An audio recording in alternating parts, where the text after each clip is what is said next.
ari kunosunjamisa vaya vachikomenda after aiwa his ex account formerly known as Twitter yahekewa, wayachi ataka vakomana vethe regime achivabvunza kuti imimi are you leaders or we are misleaders. Tsandabvuna mashoko atinoona ari kunosunjamisa panguva ino anyasi kushungurudzika nezvinhu zvinoitwa nethe ruling party ZANU-PF, because these guys at some point vanomboacta sevana avandoti vosubscriber volike voturn on the bell icon. Ari kunosunjamisa aonekwa kunzi ndiye asara as the beacon of hope.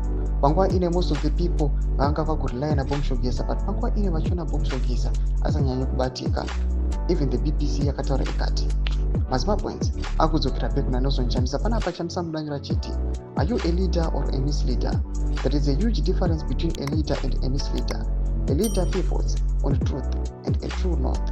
A misleader pivots on propaganda, lies, misdirection, and misinformation.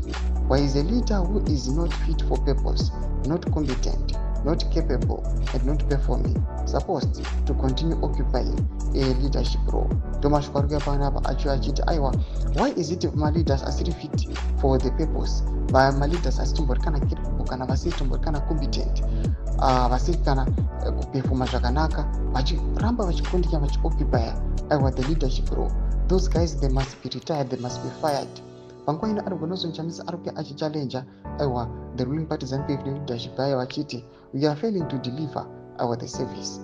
Noda kuti zviri kuonekwa kuti muri kuzvikundwa muri kuzvitadza, chisiyai musiye vechidiki vanokwanisa kurana vachiri kutemwa dzinobuda ropa. Mashoko ari kubuda panguva ino atinoona ari kunosunjamisa panguva ino akajamuka, and panguva ino ava serious.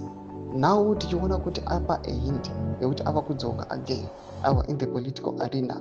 Panguva ino nyika yese yamumirira kuti ione kuti ari kunosunjamisa what is going to put on the table. Aiwa kuti nyika yese yeZimbabwe enjoy. Vina comment section medu dzimafuro emuri kudi pamusoro pechitiko ichi. Subscribe, like, turn on the bell icon.